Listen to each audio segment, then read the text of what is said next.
नमस्कार दोस्तों, जय हिंद, वंदे मातरम। मैं आपके साथ जायसवाल सर, आप सभी का स्वागत अभिनंदन है टीचर्स फैमिली शिक्षकों के परिवार जायसवाल कोचिंग सेंटर पर, पावर्ड बाई शिक्षा ही प्रकाश है। दोस्तों, आज की क्लास में हम बात करेंगे प्रैक्टिस पेपर के बिहार शिक्षक भर्ती प्राइमरी टीचर्स की बात करेंगे। जीवन 79,000 या 80,000 के लगभग वैकेंसी होने वाली है। और यह प्रैक्टिस पेपर नंबर दोस्तों आपका यह 4th नंबर होने वाला है। इसके पहले 3 प्रैक्टिस सेट कंप्लीट कर चुके हैं, जिसमें आपके समस्त 120 प्रश्नों का जो समान अध्ययन का निचोड़ है, जिसका आई बटन पे ऑलरेडी लिंक भी दे दिया गया है। सभी प्रैक्टिस पेपर, सभी क्लासेज फ्री ऑफ कॉस्ट है, क्योंकि राष्ट्र हित में टीटी फैमिली शिक्षकों का परिवार अवर टीचर्स फैमिली है।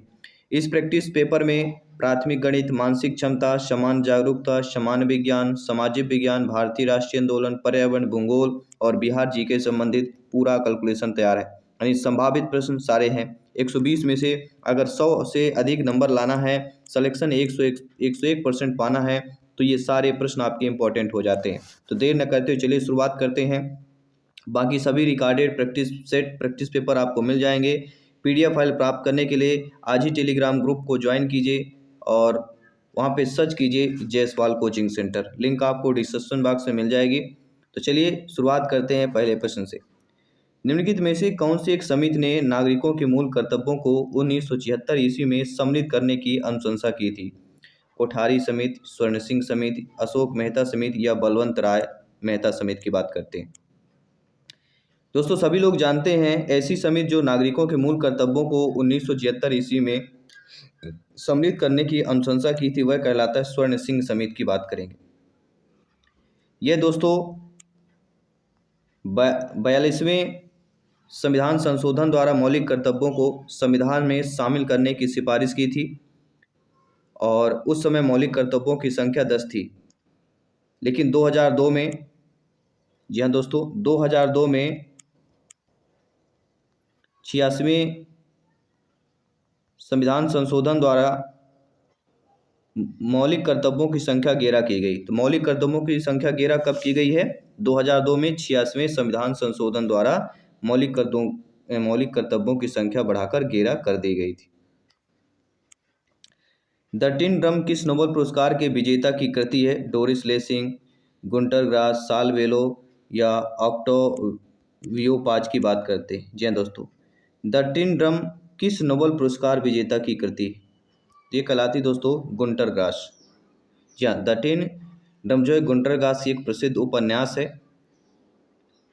और इसे जो है 1979 में उपन्यास पर एक फिल्म का निर्माण भी हो चुका है।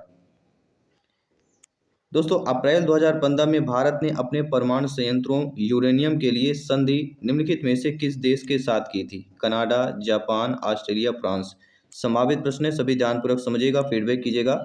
मेरे सभी प्यारे प्यारे भाइयों के प्यारी प्यारी बहनें गृहिणी जिनका सपना है टीटी एग्जाम को 101% फतेह करना, ठीक है, शिक्षक भर्ती को 101% फतेह करना और सिलेक्शन पाना, जायसवाल सर आप सभी का स्वागत अभिनंदन करते हैं आपके अपने teachers family Jaiswal coaching centre पर। दोस्तों, अप्रैल 2015 में भारत ने परमाणु संयंत्रों यूरेनियम के लिए संधि जो जिस देश के साथ की थी, वह देश आपका है Canada. First option is the right answer. दोस्तों, निम्नलिखित देशांतरों में कौन सी रेखा भारत की प्राणिक यामनोत्तर रेखा है? जी हाँ, वह कहलाती दोस्तों 8230 ईस्ट की बात करेंगे। पूर्वी देशांतर रेखा भारत प्रमाणिक यौनोत्तर रेखा है। भारत में बहुत विस्तृत होने के कारण अंडमान निकोबार द्वीप समूह, अरुणाचल प्रदेश, सूर्योदय सूर्यास्त जल्दी हो जाता है। कहाँ पर होता है? अंडमान निकोबार द्वीप समूह और अरुणाचल प्रदेश में। इसका रीजन है आपके सामने। जबकि लक्षद्वीप, गुजरात, राजस्थान में सूर्योदय जो होता है देर से होता है। तो ये चीज़ें भी साथ साथ नोट करते जाना है, एडिशनल नॉलेज लेते जाना है, माइंड में स्टोर करते जाना है। दोस्तों, भारत में ब्रॉड गेज में 2 रेल पटरियों के बीच मानक दूरी क्या रखी जाती है? बहुत ही सिंपल सा प्रश्न। बिहार जाना जाता है रेलवे भर्ती में, सबसे ज़्यादा देखा जाए रेलवे डिपार्टमेंट में बिहार राज्य के ज़्यादातर आपको मिलेंगे। तो भारत के ब्रॉड गेज में 2 पटरियों के बीच मानक दूरी क्या रखी जाती है? तो रेल से संबंधित प्रश्न ऐसा हो ही नहीं सकता है। तो सभी लोग जानते हैं 1.676 मीटर।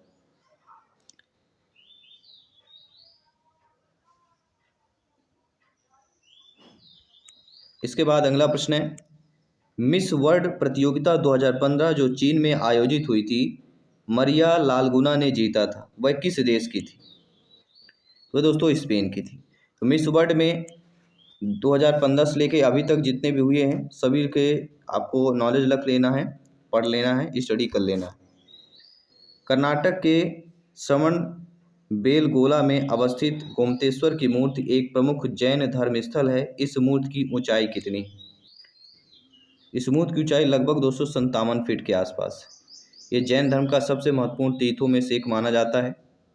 मूर्ति का जो निर्माण है वह गंग राजवंश के मंत्री जो चामुंड राय थे उन्होंने 983 ईस्वी में कराया था।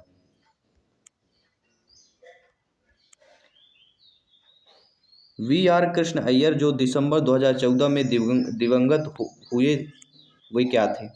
वी आर जो कृष्ण अय्यर थे जिनका देहावतन जो है दिवंगत जो है 2014 में हुए थे, तो वह दोस्तों एक प्रख्यात विधिवेत्ता थे। क्या थे? प्रख्यात एक विधिवेत्ता थे। दोस्तों 14वें वित्त आयोग के अध्यक्ष कौन थे? सभी जानते हैं। हम बात करेंगे वाई वी रेड्डी। जी हाँ दोस्तों, doctor Y V Venugopal Reddy. ये दोस्तों 1964 बैच के आईएएस अधिकारी थे। इनको 2003 और 2003 से लेके 2008 तक ये भारतीय रिजर्व बैंक के गवर्नर रहे। भारतीय उपमहाद्वीप का 7वां सबसे पुराना विश्वविद्यालय पटना कब स्थापित हुआ? तो ये दोस्तों आपके 1917 ईस्वी में हुआ था। आ चुका है, राइट ऑप्शन सभी लोग जान चुके हैं। बात करेंगे 1917 ईस्वी की। पटना यूनिवर्सिटी की स्थापना ब्रिटिश शासनकाल में 1917 में की गई थी और उस समय यूनिवर्सिटी का अधिकार क्षेत्र जो है आपके बिहार, उड़ीसा, नेपाल तक फैला हुआ था और यह बिहार की जो है पहली यूनिवर्सिटी थी आपकी। विश्वविद्यालय पटना की बात करेंगे दोस्तों। ए पैसेज टू इंडिया किसके द्वारा या किनके द्वारा रचित है?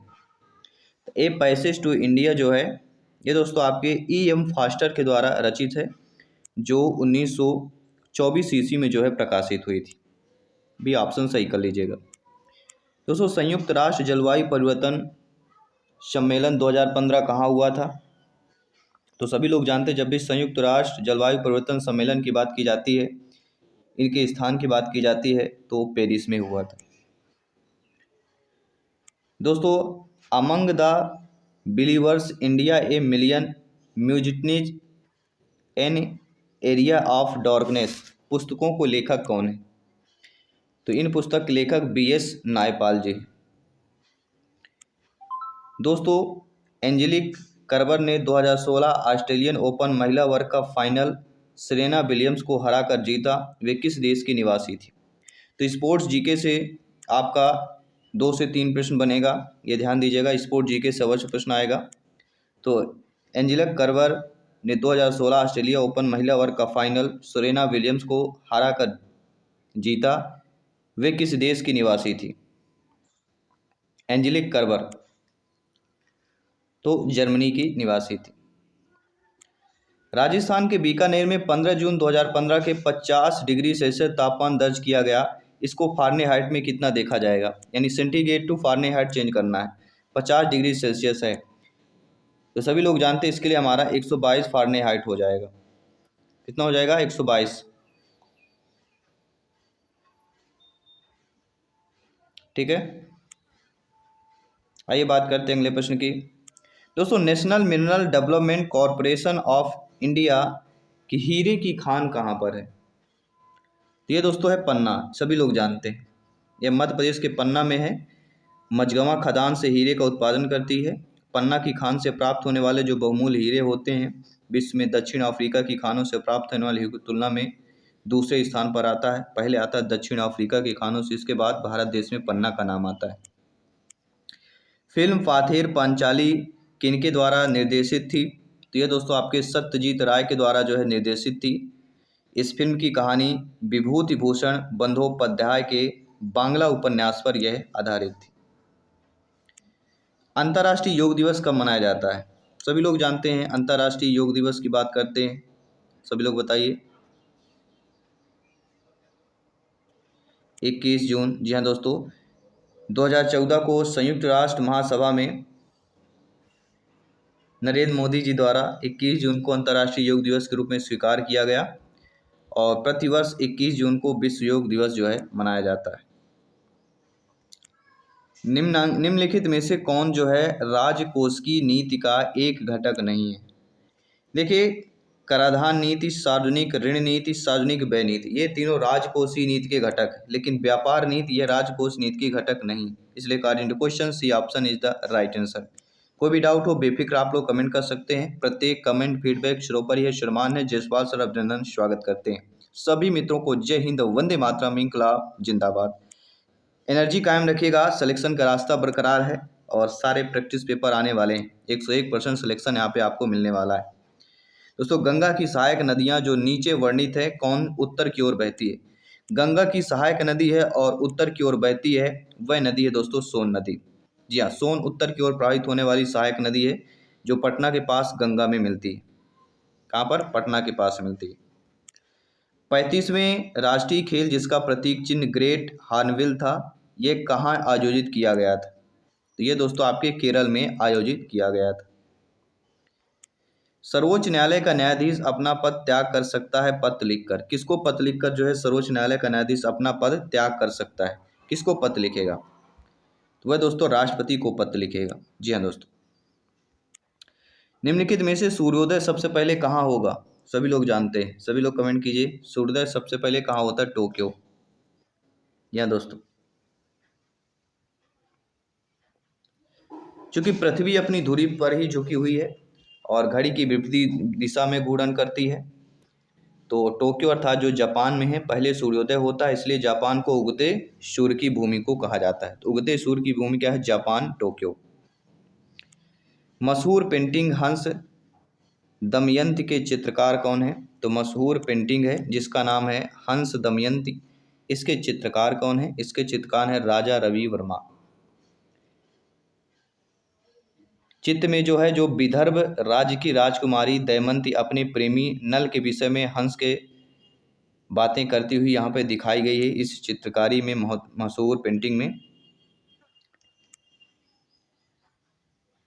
निम्नलिखित में इस पुस्तकों में से कौन सी पुस्तक फणीश्वर रेणु द्वारा रचित है? जी हाँ, फणीश्वर रेणु द्वारा रचित पुस्तक का नाम बताना है और वह पुस्तक है दोस्तों मैला आंचल। सी ऑप्शन सही कर लीजिए। निर्वाचन आयुक्त को पद से हटाया जा सकता है, किसके द्वारा हटाया जा सकता है निर्वाचन आयुक्त को? तो देखिए, निर्वाचन आयुक्त को सर्वोच्च न्यायालय के न्यायाधीश की भांति भारत के मुख्य चुनाव आयुक्त को केवल महाभियोग द्वारा ही पद से हटाया जा सकता है, जो कि किसी ऑप्शन में नहीं दिया गया है। इसलिए इनमें से कोई नहीं ऑप्शन होगा, क्योंकि अन्य चुनाव आयुक्त मुख्य चुनाव आयुक्त की सिफारिश पर राष्ट्रपति द्वारा हटाए जा सकते हैं। ठीक है, अगला दिया गया है, नीचे दिए गए दो स्तंभ हैं जहाँ पे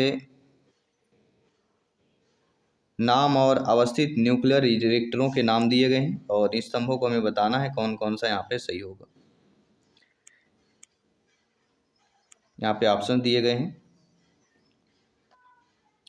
तो यहाँ पे देखा जाए, कर्नाटक कैगा, तमिलनाडु कुडनकुलम, उत्तर प्रदेश नरौरा, गुजरात काकरापार।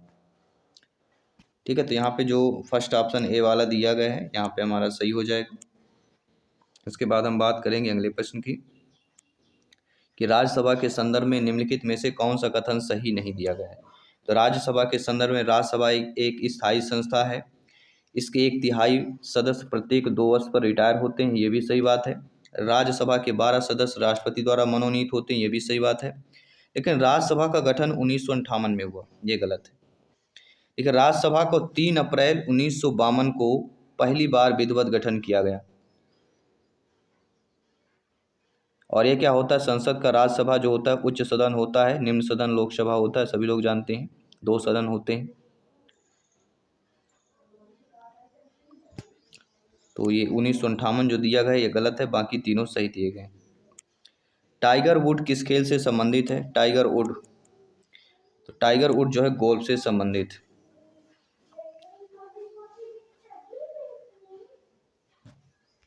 अगला जो प्रश्न है अभी आप लोगों के स्क्रीन पर है कि ब्राज़ील में नवजात शिशुओं में पाए गए माइक्रोसेफली या लघु शीर्षता के लक्षणों का क्या कारण है? और इसका प्रमुख कारण होता है जीका वायरस। जी हाँ दोस्तों, माइक्रोसेफली से पीड़ित नवजात शिशु के सिर का आकार सामान्यतः बच्चों की तुलना में छोटा हो जाता है और मस्तिष्क क्या होता है, उसका पूर्णतः विकास नहीं होता है। इसका कारण है जीका वायरस। जोआकिन गुजमैन उर्फ अल चापो गुजमैन, ये दोनों क्या हैं? तो ये दोनों एक मैक्सिको का नशीला दवाओं का एक तस्कर थे। भी ऑप्शन सही कर लीजिए। यदि राष्ट्रपति एवं उपराष्ट्रपति अक्षम हो, उनकी मृत्यु कार्यकाल में हो गई, तो कार्यकारी राष्ट्रपति कौन होगा? यदि राष्ट्रपति उपराष्ट्रपति दोनों अक्षम हो गए तो उस समय कार्यकाली जो होगा वह आपको बताना है, और उस समय होगा सर्वोच्च न्यायालय के जो मुख्य न्यायाधीश होते हैं। ठीक है। वर्ष 2015 में गठित नीति आयोग के उपाध्यक्ष कौन रहे हैं? तो नीति आयोग के उपाध्यक्ष अरविंद पनगरिया, नोट कर लीजिएगा। अगला प्रश्न है, भारतीय नौसेना तथा वायुसेना ने 2015 में ऑपरेशन राहत चलाकर भारतीयों तथा अन्य देशों को एक देश से निकाला। वह देश आपको चुनना है और वह देश है यमन। डी ऑप्शन को सटीक आंसर कर लेना। आइए बात करते हैं अगले प्रश्न की। अगला प्रश्न आप लोगों की स्क्रीन पर आ चुका है।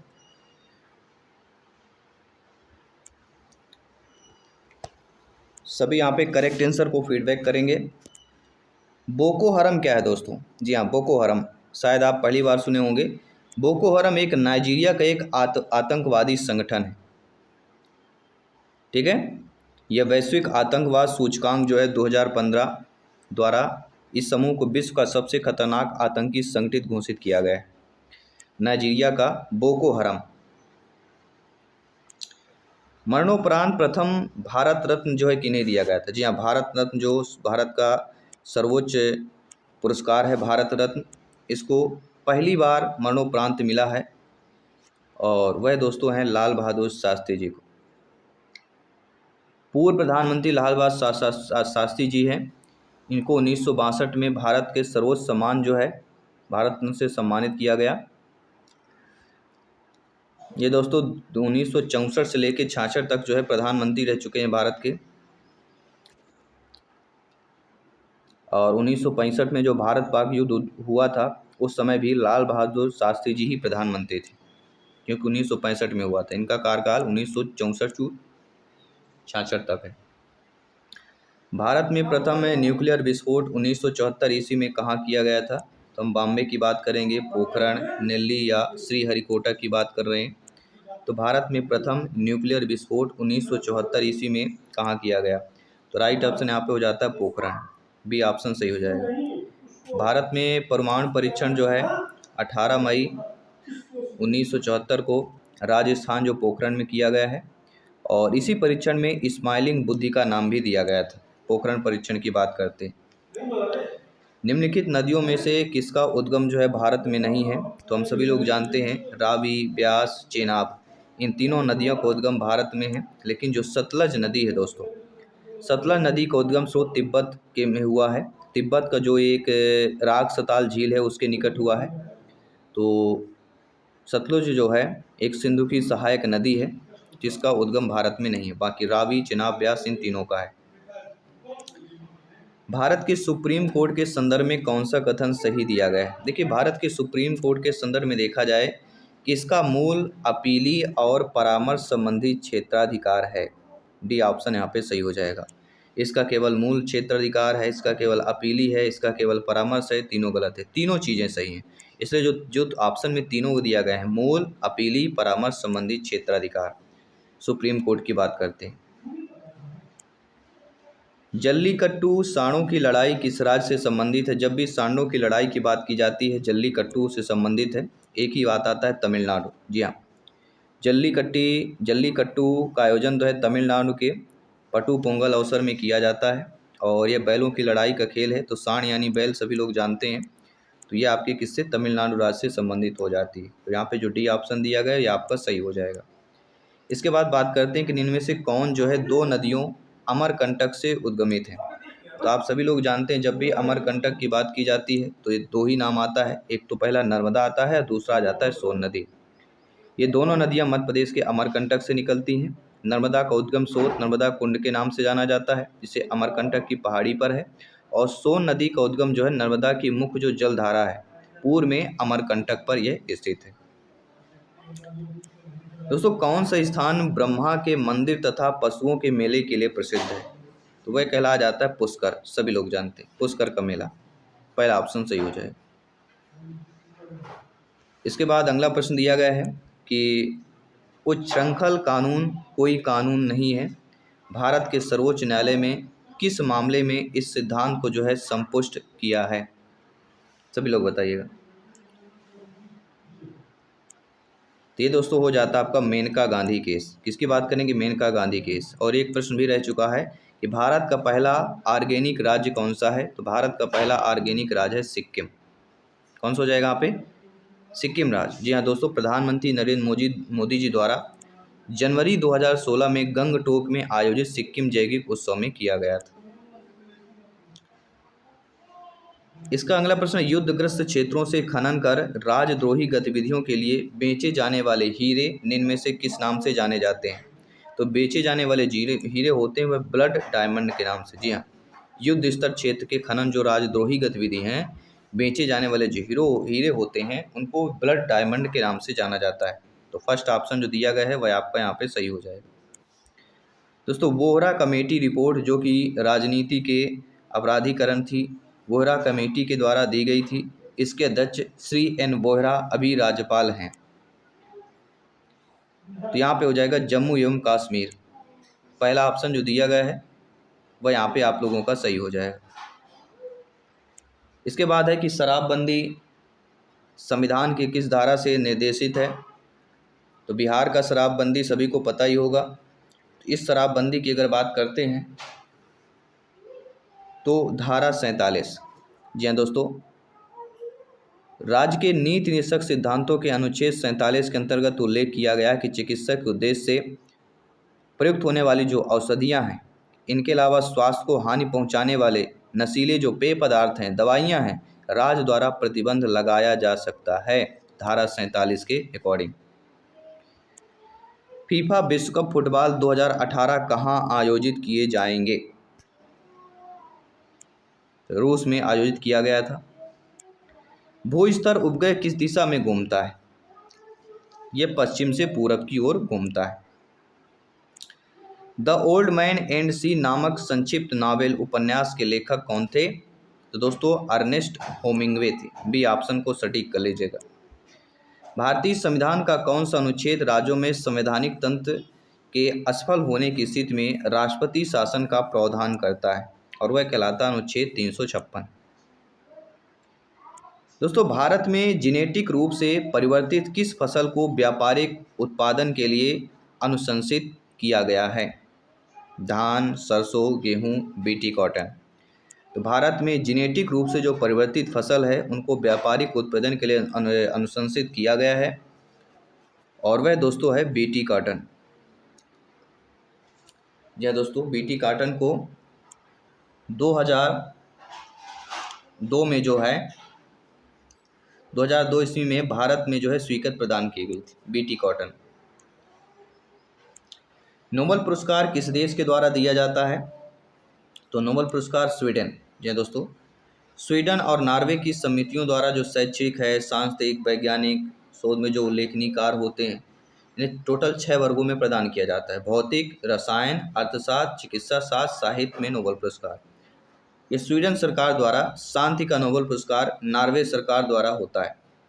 ठीक है, तो स्वीडन आपका नोबेल पुरस्कार स्वीडन का, और जो शांति पुरस्कार होता है वह नोबेल पुरस्कार, शांति का नोबेल पुरस्कार नॉर्वे सरकार द्वारा दिया जाता है। बनारस हिंदू विश्वविद्यालय एक्ट 1915 से बनारस हिंदू विश्वविद्यालय की स्थापना प्रशस्त हुई। इसके संस्थापक कौन थे? तो जब भी बनारस हिंदू विश्वविद्यालय एक्ट 1915 की बात की जाती है, बनारस हिंदू विश्वविद्यालय की स्थापना की प्रशस्त की बात की जाती है, एक ही नाम आता है, पंडित मदन मोहन मालवीय। 1916 ईस्वी में पंडित मोहन मालवीय ने निजी प्रयासों में स्थापित किया गया पहला विश्वविद्यालय था। अगला है मिलान करना है, कॉलम 2, कॉलम फर्स्ट और कॉलम 2 दोनों दिए गए, दोनों कॉलमों को देखना है और मिलान करना है। नीचे ऑप्शन दिए गए, सभी लोग ध्यानपूर्वक स्टडी कीजिएगा, पढ़िएगा और यहाँ पे मिलान कीजिएगा। पहला दिया गया बांदीपुर नेशनल पार्क, तो सभी लोग जानते हैं कर्नाटक पर स्थित। बक्सा टाइगर रिजर्व पश्चिम बंगाल में है। माउंट आबू जो वाइल्ड है ये राजस्थान में है। और पेंच नेशनल पार्क सभी लोग जानते हैं मध्य प्रदेश। ठीक है, तो बांदीपुर कर्नाटक, बक्सा पश्चिम, माउंट राजस्थान और पेंच मध्य प्रदेश। ठीक है, यहाँ पे जो पहला ऑप्शन दिया गया है वह यहाँ पे सही हो जाएगा। अगला प्रश्न, निम्नलिखित में से कौन सा एक भारत का राष्ट्रीय जलीय प्राणी है? सभी लोग जानते हैं, सभी कमेंट कीजिएगा। वह जो कहलाता है गंगा डॉल्फिन। सूची दी गई है, सूची को मिलान करना है।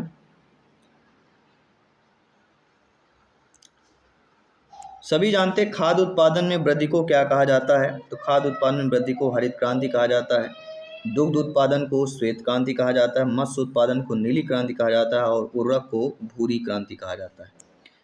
तो चार में से एक आ सकता है या इसी प्रकार मिलान करने के लिए आएगा, तो क्रांतियां आपको रट लेना है। अगला प्रश्न देख लीजिएगा, हरा सूचकांक विकसित किया गया है। तो हरा जो सूचकांक है वह किसके लिए विकसित किया गया है? तो हरा सूचकांक विश्व बैंक द्वारा जो है विकसित किया गया है।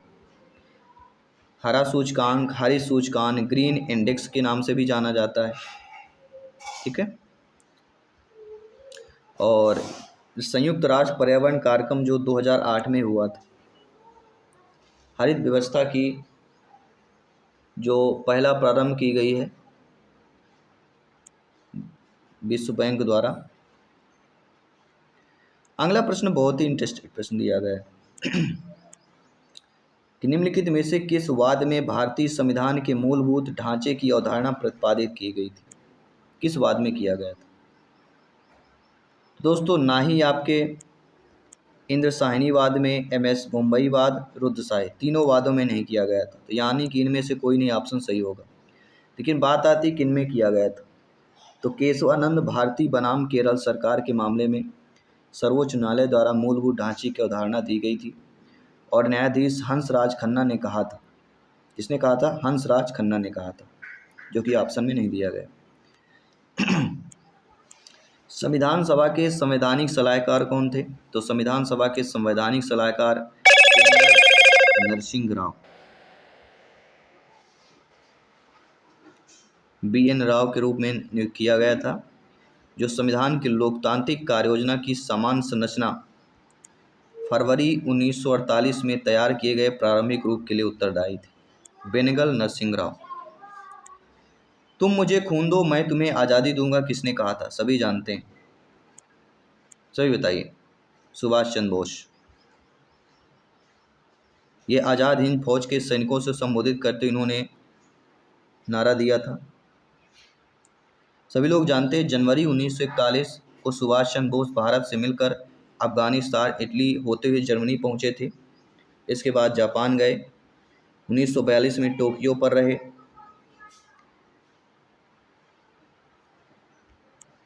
अगला जो प्रश्न है कि भारत छोड़ो आंदोलन कब शुरू हुआ?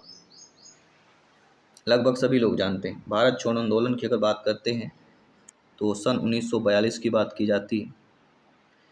8 अगस्त 1942 को भारतीय राष्ट्रीय कांग्रेस ने भारत छोड़ो प्रस्ताव पास किया। इससे पहले गांधी जी ने अहिंसक प्रस्ताव जुलाई 42 में वर्धा में कांग्रेस कार्यकारिणी को स्वीकृति प्रदान की। बाद में गांधी जी ने बम्बई को ग्वालियर टैंक मैदान में लोगों को करो या मरो का नारा दिया था। करो या मरो का नारा गांधी जी के द्वारा दिया गया था। कहाँ पर दिया गया था? तो बम्बई के ग्वालियर टैंक मैदान में दिया गया था। भारतीय राष्ट्रीय कांग्रेस की प्रथम महिला अध्यक्ष कौन थी? सभी जानते हैं, एनी बेसेंट की बात की जाती है और यह 1917 ईस्वी की बात है।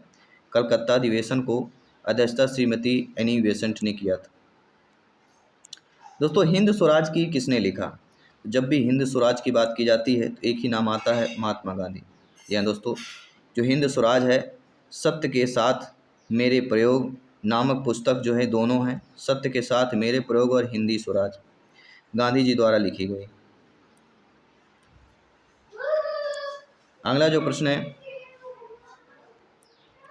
कि दांडी मार्च कहाँ से प्रारंभ हुआ था, सभी बताइए। दांडी मार्च, तो ये दांडी मार्च दोस्तों आपके किससे प्राप्त हुआ था? बड़ोदरा, अहमदाबाद, सूरत, बरौली। हम बात करेंगे अहमदाबाद की। 1930 को गांधी जी ने अपने 78 सहयोगियों के साथ साबरमती आश्रम से 200 मील दूर दांडी गांव में 6 अप्रैल को पहुंचकर नमक बनाया और नमक कानून का उल्लंघन किया।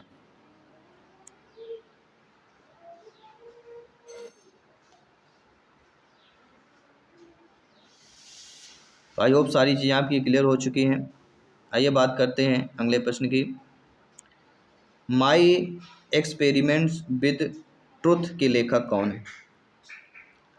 इनके लेखक भी आपके कौन है? महात्मा गांधी। नोट कर लीजिएगा। अगला प्रश्न है, बहुत ही इंटरेस्टेड प्रश्न है, संभावित प्रश्न एग्जाम के दृष्टि से, कि स्वराज मेरा जन्मसिद्ध अधिकार है और मैं इसे लेकर रहूँगा, यह कथन किसका है? तो स्वराज मेरा जन्मसिद्ध अधिकार है, मैं इसे लेकर रहूँगा, ये कथन की बात करते हैं तो यह कथन हो जाता है बाल गंगाधर तिलक जी का। जी हाँ दोस्तों, ये बात है 1916 ईस्वी के लखनऊ में हुए कांग्रेस अधिवेशन में। तिलक ने स्वराज को स्पष्ट मांग करते हुए यह कहा कि स्वराज मेरा जन्मसिद्ध अधिकार है, मैं इसे लेकर रहूँगा। और यह उग्रवादी दल के तिलक सर्वश्रेष्ठ नेता थे, बाल गंगाधर तिलक। दोस्तों, जब भारत को आज़ादी मिली तब इंग्लैंड का प्रधानमंत्री कौन था? तो जब भारत को आज़ादी मिली थी तो इंग्लैंड के प्रधानमंत्री क्लीमेंट एटली। भारत की आज़ादी के समय ब्रिटेन के प्रधानमंत्री क्लीमेंट एटली ने फरवरी 1947 को एटली की सरकार में दो महत्वपूर्ण घोषणाएं की। पहली घोषणा की प्रत्येक स्थिति में 1948 ईस्वी तक भारत को स्वतंत्र कर दिया जाएगा, और दूसरा कि लॉर्ड माउंटबेटन को वायसराय बनाकर भेजा जाएगा।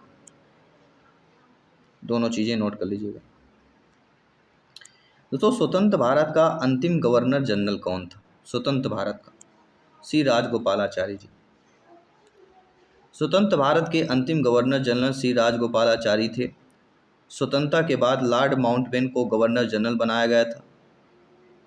उसके बाद श्री राजगोपालाचारी को भारत का गवर्नर जनरल बनाया गया। तो स्वतंत्र भारत का अंतिम गवर्नर सी राजगोपालाचारी।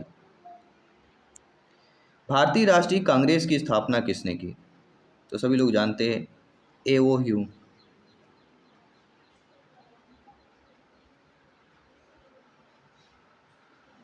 सी ऑप्शन सही कर लीजिएगा।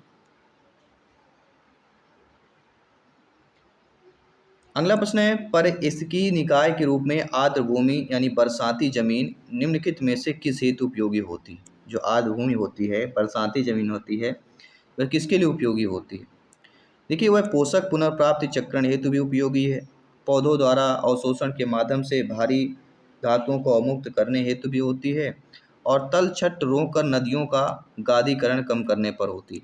यानी उपरोक्त सभी हेतु जो है, तीनों ऑप्शनों हेतु जो है बरसाती या आर्द्रभूमि उपयोगी होती है। निम्नलिखित में से किस देश में विश्व के तापमानों पर आंकड़े इकट्ठा करने के लिए वैश्विक वायुमंडल चौकसी स्टेशन स्थापित नहीं किया गया? देखिए, अल्जीरिया में किया गया, ब्राज़ील में किया गया, केन्या में किया गया, लेकिन भारत में नहीं किया गया। ठीक है। विश्व के तापमानों पर आंकड़े जुटाने हेतु वैश्विक वायुमंडल मौसमी स्टेशनों की व्याख्या कितनी है? संख्या टोटल 28 है। इसमें अल्जीरिया, ब्राज़ील, केन्या वैश्विक वायुमंडलीय मौसम स्टेशन स्थापित किया। विश्व पर्यावरण दिवस कब मनाया जाता है? सभी लोग जानते हैं, 5 जून को मनाया जाता है।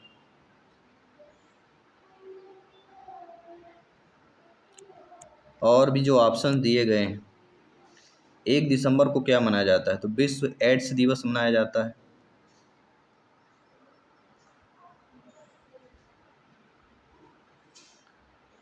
चौदह नंबर को सभी लोग जानते हैं, बाल दिवस और विश्व मधुमेह दिवस। दो, एक बाल दिवस और एक विश्व मधुमेह दिवस मनाया जाता है। सही सुमेलित करना है, नीचे ऑप्शंस दिए गए हैं।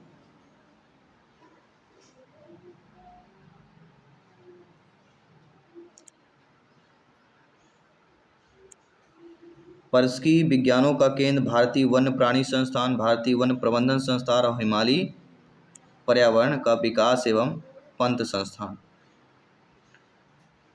तो यहाँ पे देखा जाए तो भारतीय प्रबंधन संस्थान की अगर बात करते हैं तो देहरादून, सॉरी अहमदाबाद में। कहाँ पे है? अहमदाबाद में।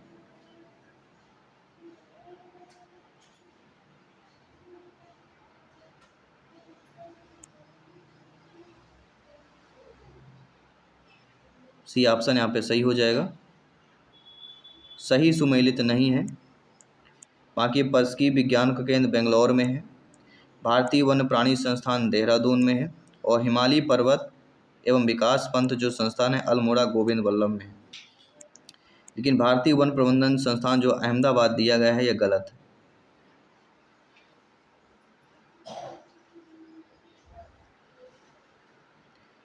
क्योंकि भारतीय वन प्रबंधन संस्थान जो है यह अहमदाबाद सहयोग से 1984 में भोपाल में भारतीय वन प्रबंधन संस्थान की स्थापना की गई। कहाँ पे की गई? भोपाल में की गई। यहाँ पे अहमदाबाद दिया गया है, अहमदाबाद के सहयोग से दिया गया था। तो सहयोग से कहाँ पे किया गया? भोपाल में किया गया था। ठीक है, तो ये गलत दिया गया, बाकी सारे सही दिए गए। दो भिन्न समुदायों के बीच संक्रांति क्षेत्र क्या कहलाता है? जब दो अलग अलग समुदाय होते हैं और उनके बीच संक्रांति जो एरिया होता है, क्षेत्र होता है, वह क्या कहलाता है? वह इकोटीन कहलाता है। ठीक है, दो भिन्न समुदायों के बीच संक्रमण क्षेत्र को क्या कहा जाता है? इकोटीन क्षेत्र कहा जाता है। भूमिगत जल को दूषित करने वाले अजैविक प्रदूषक कौन होते हैं? ये दोस्तों आर्सेनिक होते हैं।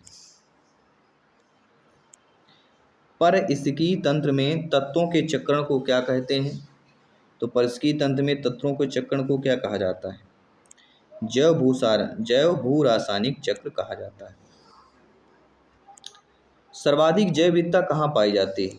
उष्णकटिबंधीय वर्षा वनों में, शीतोष्ण कटिबंधीय वनों में, शंकुधारी वनों में, या उत्तर ध्रुवीय वनों की बात करते हैं। तो सर्वाधिक जैव विविधता कहाँ पाई जाती है? सभी लोग कमेंट कीजिएगा। तो दोस्तों उष्णकटिबंधीय वर्षा वनों में पाई जाती है। पहला ऑप्शन सही कर लीजिएगा।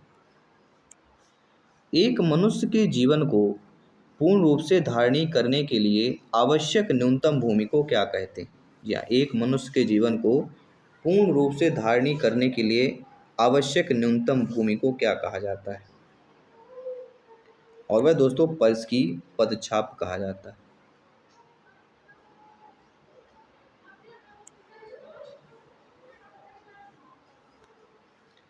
अगला प्रश्न है, इको मार्क उन भारतीय उत्पादों को दिया जाता है जो शुद्ध एवं मिलावट रहित हो, प्रोटीन समृद्ध हो, पर्यावरण के प्रति मैत्रीपूर्ण हो, आर्थिक दृष्टि से व्यवहार हो। तो इको मार्क उन भारतीय उत्पादों को दिया जाता है जो पर्यावरण के प्रति मैत्रीपूर्ण होते हैं। दोस्तों अपने प्रदूषकों के कारण निम्न में से कौन सी नदी जैविक मरुस्थल कहलाती है? जी हाँ, जैविक मरुस्थल कहलाती है। वह दोस्तों हैं, सभी लोग बताइए कौन सा हो जाएगा। देखिए दामोदर जो नदी है ये झारखंड के खमारपाट से निकलकर हुगली में मिलती है, और ये नदी प्रदूषण के कारण जैविक मरुस्थल होती जा रही है। किसके कारण? केवल प्रदूषण के कारण। वायुमंडल की उपस्थित ओजोन द्वारा निम्नलिखित विकिरण अवशोषित किया जाता है: अवरक्त विकिरण, दृश्य विकिरण, पराबैंगनी या सूक्ष्म तरंगें। तो वायुमंडल में उपस्थित जो ओजोन लेयर है उसके द्वारा विकिरण जो अवशोषित किए जाते हैं वे कहलाते हैं पराबैंगनी। ठीक है, यह सतह जो कहलाती है पृथ्वी से 20 से 30 किलोमीटर ऊंचाई पर है, और यह सूर्य से पराबैंगनी किरणों को अवशोषित करती है।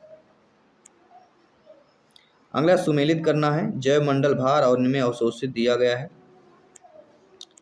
नोकरेक, मानस, दिबांग और अगस्त मलाई कहाँ पर हैं? केरल, असम, मेघालय, अरुणाचल प्रदेश। ठीक है, तो जब भी नोकरेक की बात की जाती है, ये जैव भंडार नोकरेक का है, कहाँ पे अवस्थित है, किस राज्य पर है? तो ये दोस्तों मेघालय राज्य पर। मानस की अगर बात करते हैं तो मानस सभी लोग जानते हैं असम से रिलेटेड है। दिहांग और दिबांग ये आपके अरुणाचल प्रदेश से रिलेटेड है। और अगस्त मलाई सभी लोग जानते हैं केरल से रिलेटेड। ठीक है, तो यहाँ पे जो बी ऑप्शन दिया गया है 3241 वाला सही हो जाएगा। अगला, किस स्तर पर डेसिबल से अधिक की ध्वनि खतरनाक ध्वनि प्रदूषण कहलाती है? यानी कितने डेसिबल से जो अधिक ध्वनि अधिक होगी जो खतरनाक ध्वनि प्रदूषण कहलाएगी, और वह कहलाती 80 डेसिबल से अधिक। विश्व स्वास्थ्य संगठन के अनुसार 45 डेसिबल जो ध्वनि है मानव के लिए सर्वोत्तम होती है। कितनी? 45। और WHO ने 75 डेसिबल से ऊपर की ध्वनि को मानव स्वास्थ्य के लिए हानिकारक माना है। 45 को क्या माना है? सर्वोत्तम यानी सबसे अधिक, और 75 को हानिकारक माना गया है। एक साधारणतः मानव जो है सबसे ज़्यादा 130 डेसिबल की तीव्रता की ध्वनि को सुन सकता है, सबसे ज़्यादा 130। लेकिन 85 डेसिबल से अधिक ध्वनि में व्यक्ति बहरा भी हो सकता है। और 150 डेसिबल ध्वनि को व्यक्ति को पागल बना सकता है। तो व्यक्ति को पागल बना सकता है कितने? 150 डीबी ध्वनि जो है व्यक्ति को पागल बना सकता है। निम्नलिखित में से कौन सी जैव विविधता के संरक्षण के लिए महत्वपूर्ण रणनीति होती है? जैव मंडल रिजर्व, वनस्पति उद्यान, राष्ट्रीय पार्क या जंगली जंतु अभयारण्य? देखिए, इनमें से जैव विविधता के संरक्षण के लिए महत्वपूर्ण जो रणनीति होती है वह जैव मंडल रिजर्व होता है, या जंगली जंतु अभयारण्य होगा, कौन सा होगा? तो यहाँ पे हम किसकी बात कर रहे हैं? जैव मंडल रिजर्व की बात कर रहे हैं। देखिए, जैव विविधता एक प्राकृतिक प्रक्रिया है जो कुछ विशेषताओं पर निर्भर होती है, जैसे जनिक भिन्नता, प्रजाति भिन्नता, कालिक भिन्नता और पारिस्थितिक तंत्र भिन्नता। इकोसिस्टम की बात कर रहे हैं। दोस्तों, निम्नलिखित में से कौन सा पदार्थ सर्वाधिक तापमान उत्पन्न करने में योग्य नहीं करता है? सभी कमेंट कीजिएगा। सभी आप लोग Jaiswal coaching centre TT family से जुड़े हुए हैं, सभी यहाँ पे कमेंट कीजिएगा। निम्नलिखित में से कौन सा पदार्थ सर्वाधिक तापमान उत्पन्न करने में योगदान नहीं करता है? ठीक है, मीथेन करता है, कार्बन डाइऑक्साइड करेगा, जलवाष्प करेगा, लेकिन सल्फर तथा नाइट्रोजन के ऑक्साइड जो हैं ये सर्वाधिक तापमान के लिए योगदान नहीं होते।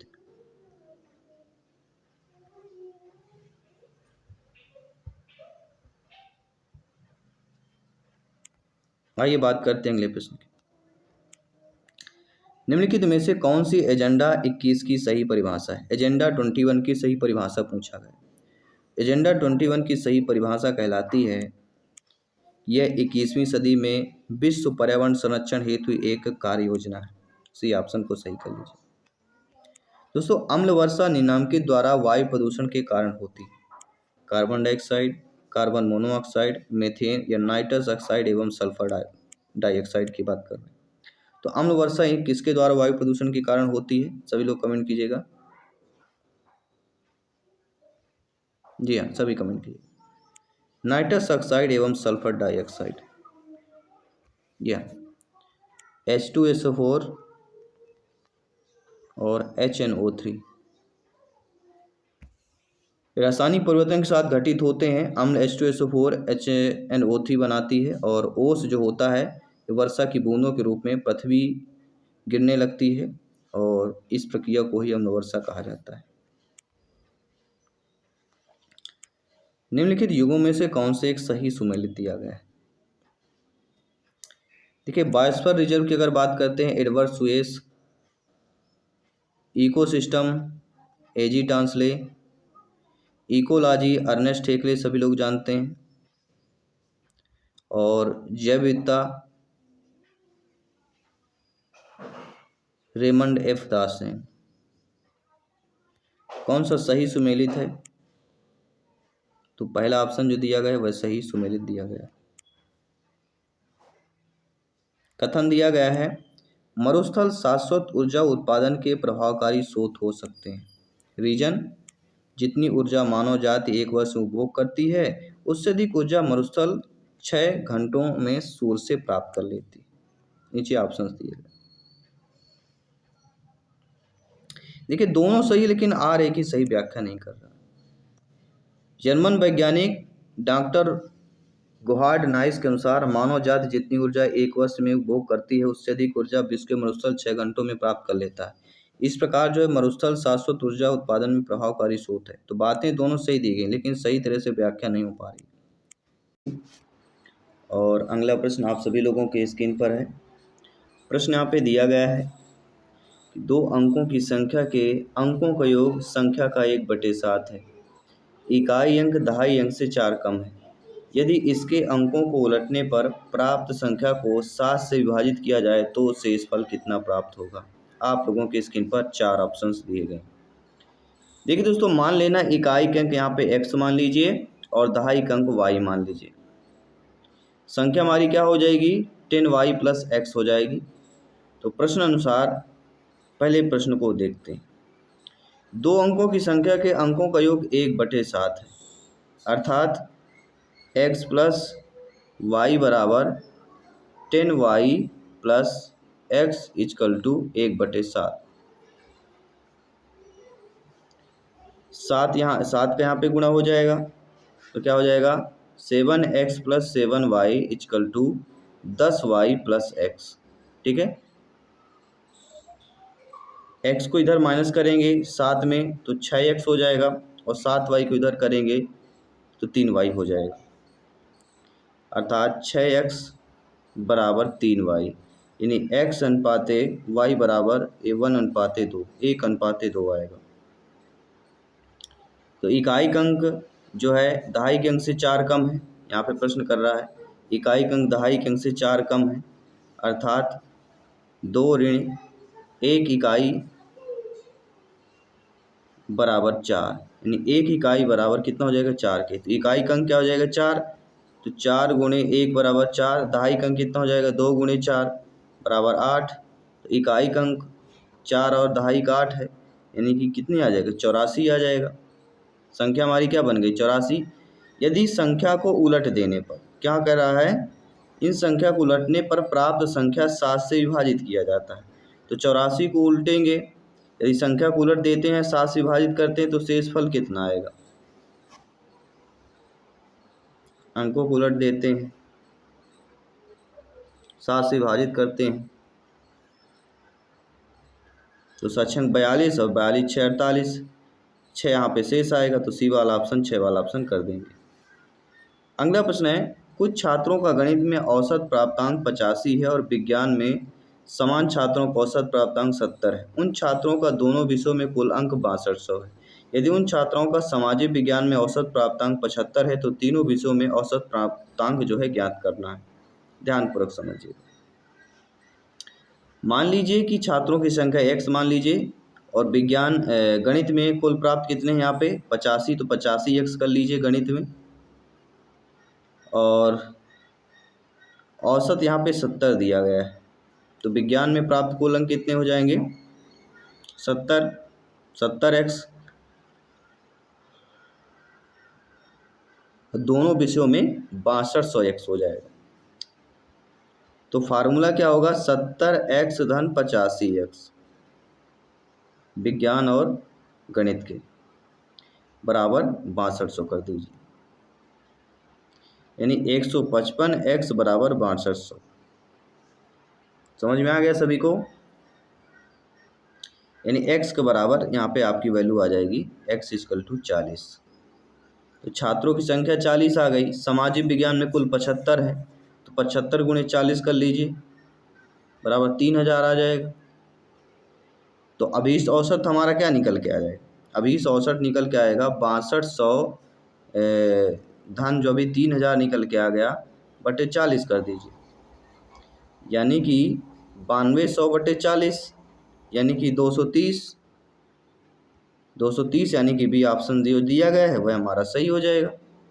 ठीक है, कोई भी दिक्कत है, अगले प्रश्न की बात करते हैं।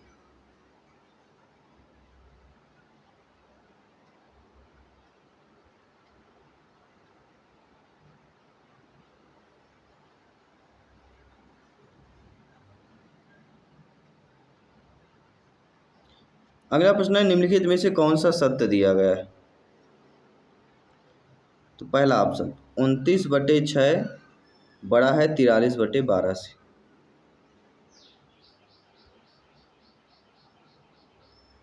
ये हमारा सही दिया गया है। इसके बाद अगला प्रश्न कह रहा है कि 4 सिक्कों को एक साथ उछालने की प्रतिदर्श समष्टि क्या होगी। देखो, आप सभी लोग जानते हैं उछाले गए सिक्कों की संख्या अगर 4 है और उछाले गए 4 सिक्कों का प्रतिदर्श समष्टि कितना होगा, 2 की पावर 4 होगा, यानी कि 16 हो जाएगा, यानी कि डी ऑप्शन सही हो जाएगा जो दिया गया है। ठीक है,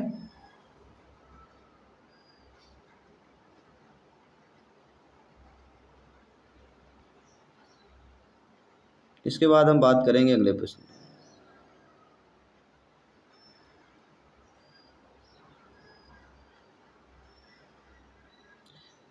अगला प्रश्न स्क्रीन पर दिया गया है,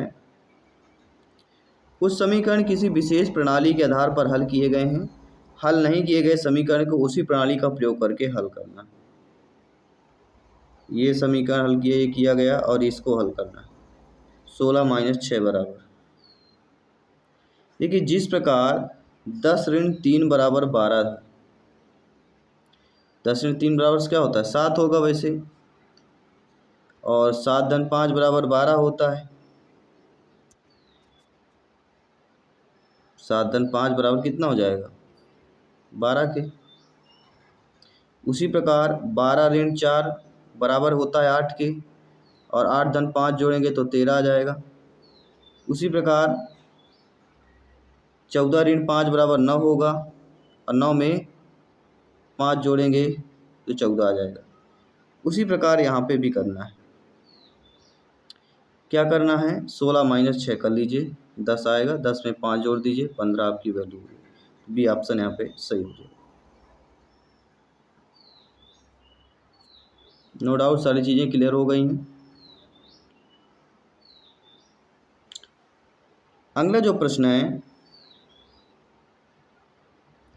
कि 5 व्यक्ति केंद्र की ओर मुख करके एक वृत्ताकार घेरे में बैठे ताश खेल रहे थे। अभिषेक राहुल के बाएं ओर है, रवि साकेत के दाएं ओर है, साकेत गौतम के बीच में। बताइए गौतम के ठीक दाएं ओर कौन है। देखिए ये घेरा है, यहाँ पे क्या कह रहा, अभिषेक, तो यहाँ पे अभिषेक लगा लीजिए, ए कर लेते हैं। अभिषेक राहुल के बाएं, तो यहाँ पे राहुल हो जाएगा। रवि साकेत के दाएं, यहाँ पे साकेत हो जाएगा, और यहाँ पे रवि हो जाएगा, और गौतम के बीच में तो साकेत, यानी कि यहाँ गौतम होगा, यहाँ साकेत होगा, बीच में रवि आ जाएगा। और ये हमारा चल रहा है दाएं, और ये चल रहा है बाएं। तो गौतम के दाएं और कौन सा है, अभिषेक। ये तो पूछ रहा है गौतम के ठीक दाएं कौन है, तो आपका अभिषेक हो जाएगा। ठीक है, नो डाउट सारी चीज़ें क्लियर हो गई हैं। बढ़ते हैं अगले प्रश्न की तरफ। अगर आपने टीटी फैमिली को सब्सक्राइब नहीं किया, सब्सक्राइब जरूर करें। आपका अपना फैमिली जयसवाल कोचिंग सेंटर, जो टीचर्स फैमिली में नंबर 1 टीटी फैमिली में आपका आता है।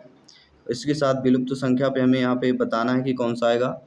एक रेखा की छोर पर संख्या, दूसरे छोर पर वर्ग लिया जाता है। 5 का वर्ग 25, 2 का वर्ग 4, 8 का वर्ग 16, तो 1 का वर्ग कितना हो जाएगा, 1 ही होगा। 1 का गुणा एक बार करेंगे 1 ही आएगा, या 1 का वर्ग करेंगे 1 ही आएगा। तो सिंपल सा प्रश्न था, पहला ऑप्शन यहाँ पे सही हो जाएगा, सभी लोग जानते हैं। अगले प्रश्न की बात करेंगे। अगला प्रश्न यहाँ पे दे दिया गया है, यहाँ पे जो क्वेश्चन मार्क दिख रहा होगा, यहाँ पे बताना है कौन सा आएगा। सभी को क्वेश्चन मार्क दिख रहा होगा, ठीक है। क्रम देखिए, 5 धन 3 बराबर 8 के, ठीक है। अगला क्रम 8 धन 4 बराबर 12 के,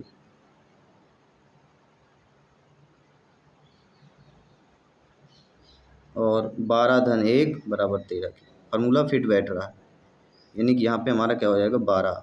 सी ऑप्शन सही होगा, ठीक है। फार्मूला कितना अच्छे, कितना जल्दी आप लोग उस फार्मूले तक पहुँच जाते हैं, ठीक है, ये अच्छा होता है। अगला प्रश्न दिया गया कि विनीत से संजय ने कहा कि दिया तुम्हारी मौसी है और मेरी माँ भी तुम्हारी मौसी है, तथा रीमा मेरी बहन है। बताइए किस संजय का रीमा से क्या संबंध होगा। संबंध का एक जरूर आता है, इसके लिए आरेख बना पड़ता है। संजय दिया,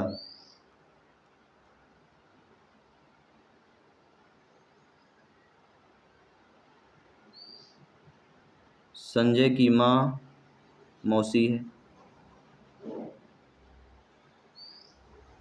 और जो संजय की माँ है वह विनीत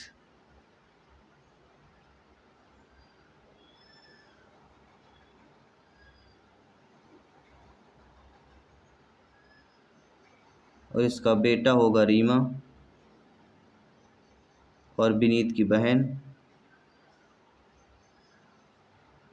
और विनीत और माँ मौसेरा भाई कहलाएगा, तो मौसेरा भाई या बहन होगा।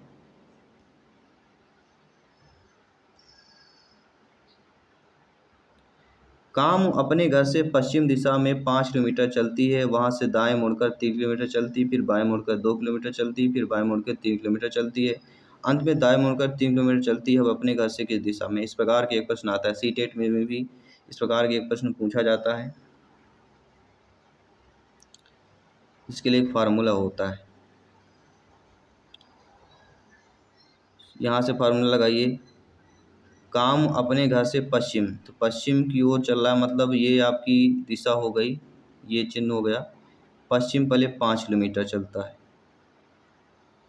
फिर वहाँ से दाएं मुड़ता है, दाएं मतलब ऊपर की ओर, फिर 3 किलोमीटर चलता है, फिर बाएं मुड़ता है, बाएं मतलब इधर 2 किलोमीटर चलता है, फिर बाएं मुड़ता है, फिर मतलब नीचे आता है, 3 किलोमीटर चलता है, फिर इसके बाद दाएं मुड़ती है और 3 किलोमीटर चलती है।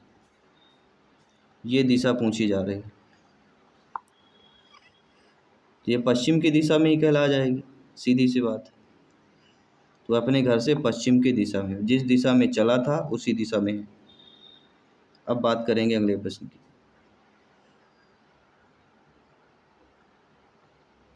अगला प्रश्न है, मोहन ए बिंदु से दक्षिण दिशा में 1 किलोमीटर चलता है, वहां से वह बाएं मुड़कर 1 किलोमीटर चलता है, पुनः बाएं मुड़कर 1 किलोमीटर चलता है। अब उसका मुख्य दिशा क्या होगा? देखिए, इस प्रकार के एक प्रश्न कर चुके हैं आप लोग, सभी लोग बताइए, बहुत ही आसान है। मोहन ए बिंदु से दक्षिण दिशा में 1 किलोमीटर चलता है, ए बिंदु हो गया, दक्षिण मतलब नीचे, 1 किलोमीटर चला, इसके बाद बाएं मुड़कर 1 किलोमीटर चला, फिर 1 किलोमीटर चला, फिर बाएं मुड़कर 1 किलोमीटर चलता है, तो यहाँ पे भी 1 किलोमीटर हो जाएगा। तो मोहन का जो दिशा हो जाएगा, क्या हो जाएगा? उत्तर की ओर हो जाएगा। पूरब, पश्चिम, उत्तर, दक्षिण, तो ऊपर क्या हो जाता है? उत्तर का आ जाता है। ठीक है, तो उत्तर देखिए किस ऑप्शन में दिया गया है, सी वाले ऑप्शन में दिया गया, तो सही हो जाएगा। अब यह अगला प्रश्न है कि यदि a बराबर 1, FAT बराबर 27 है, तो FAITH बराबर क्या होगा? बहुत ही, a बराबर 1 वर्णमाला में स्थान संख्या है, उसी प्रकार यहाँ पे भी करना है।